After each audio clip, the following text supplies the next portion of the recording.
Hello, everybody. Welcome back to my channel. I hope you had a wonderful Easter. And I wanted to jump on really quickly to talk about something that I've been seeing in the media a lot lately, that of manifesting. Everybody's manifesting something, right?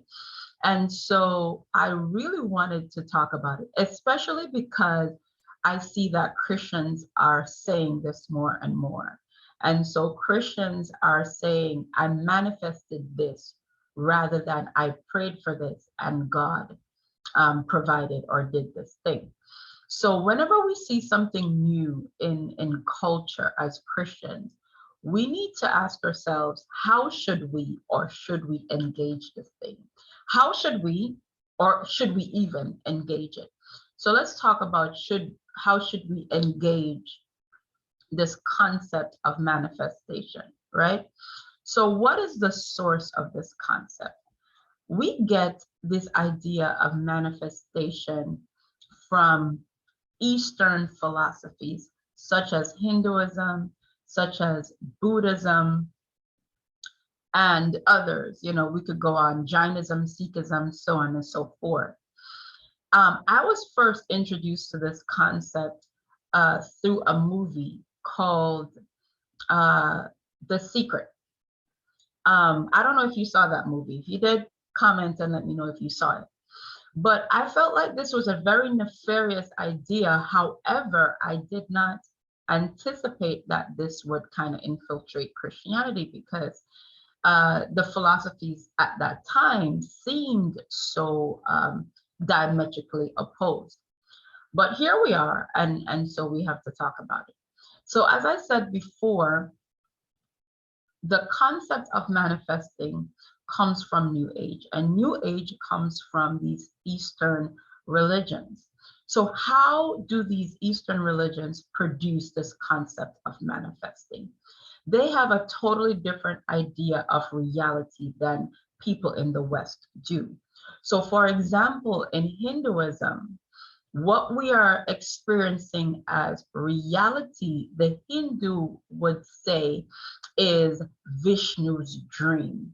So Vishnu, one of the three main manifestations of God, is dreaming your experience, is dreaming our reality. And we are experiencing this dream as our reality. So one way to think about it, which has been popularized in the media, is the matrix. So we're actually in the matrix. The only thing is that the matrix is Vishnu's dream.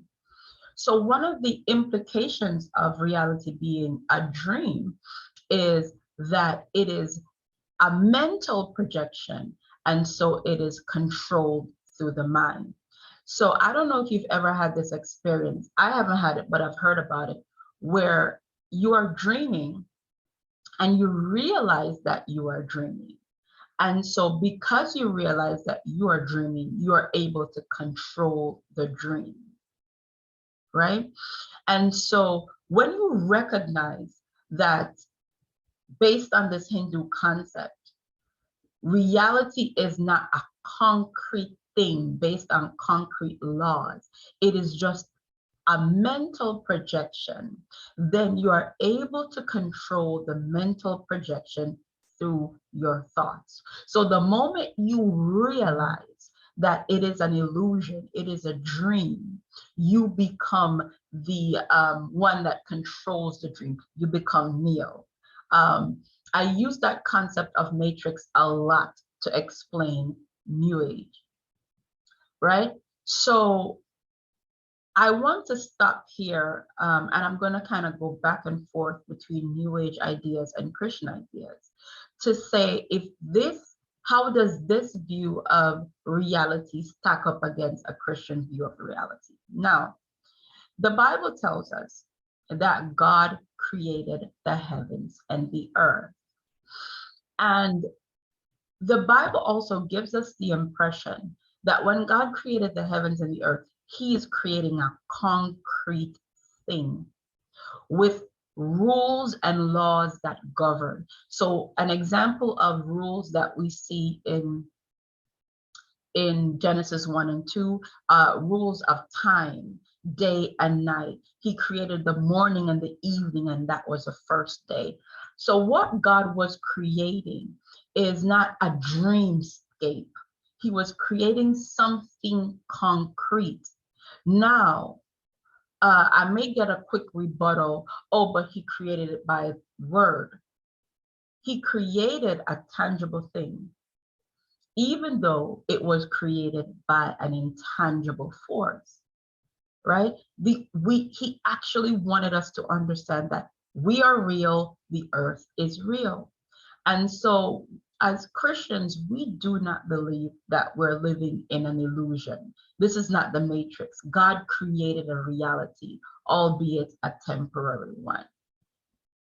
So going back to New Age, switching back to New Age now, their concept that this is a dream, or the Buddha would say it is an illusion. What that does is it gives the individual power to control reality. If it is a creation of the mind, then the mind has power to change it. So the individual dreamer, through controlling his thoughts, he is able to change reality. Why? There's a tagline that's used often with this kind of teaching: thoughts are things. So when you think positive things happen. What are they saying? That your thoughts create tangible reality. Now we have to stop and say, is this true? By your thoughts alone, I don't mean thoughts and then you put effort into it. I don't mean thoughts and then you went and asked somebody. No, by your thoughts alone.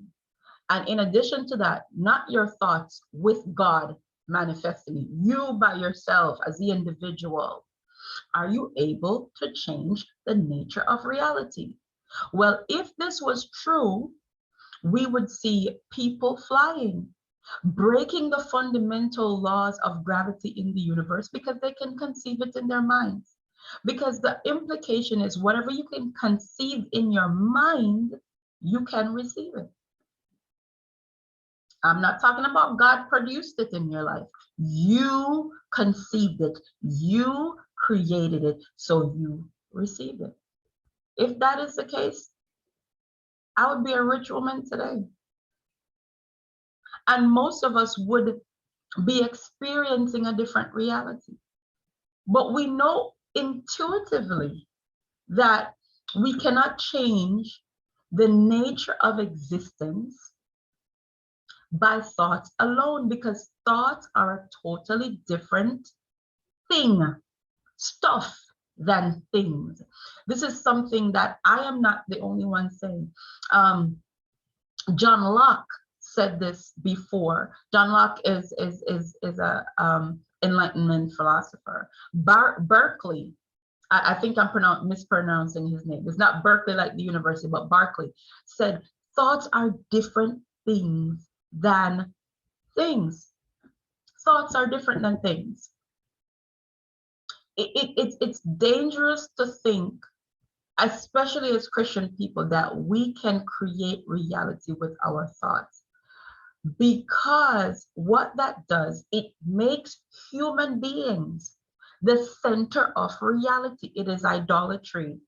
We become gods that can change our reality. And people who believe in this concept, I want to ask them if they believe that other human beings are real. Because if every single human being, however many billions of us are on the earth, are doing this at the same time by their thoughts, creating different realities, there's going to be a conflict, a clash of realities. How many different realities can we produce? And whose reality is going to become the ultimate? This idea has crept into Christianity, as I've been saying over and over. Where now, instead of Christians saying, I am going to pray to God, who has the power, because he is the creator of this order, He has created it, including its rules, and he has the supernatural power to intervene and change the nature of my experiences. Instead of us saying that, we're saying, I am going to change the nature of my experience by changing my thoughts.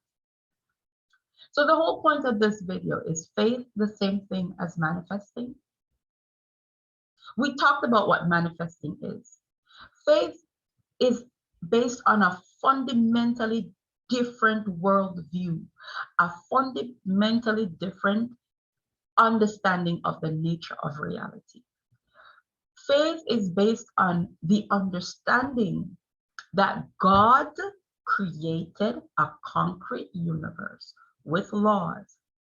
Now, God created a system by which we can pray to him and ask him to intervene on our behalf in this reality. He is the one that created it, and he has the power to change it. When we pray to God and he changes reality on our behalf, then he is the center of that world. He's the center of that worldview. It becomes God-centered and not man-centered. And if there's a non-Christian watching this video, they may ask the question, so why is it that God has the power to change reality and we don't? I want us to think about this very carefully, about the true nature of what it means to be human, what it means to be finite, what it means to be not omnipotent, what it means to be omnipresent and not omnipresent. We are not able to extend our life by a millisecond. How are we changing reality? How is it that we think that we are so frail, but yet so powerful that we can change the nature of the created order? So when we are praying to God to do something for us, it's not manifestation. And think about it. When you pray, and let's say you're praying for a car, you're saying, God, I really need a car.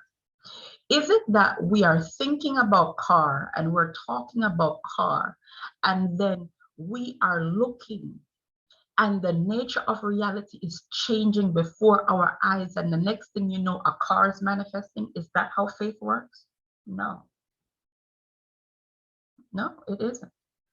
We are praying and God is speaking to our hearts. He's telling us, okay, this is where you should go to get a car. This is what you should do to get a car. He is speaking to someone to say, give him or her this money to buy a car. He's opened a door. It's not that he's allowing us by our words and our thoughts to change the nature of reality. I'm beating the horse because it's a dangerous concept.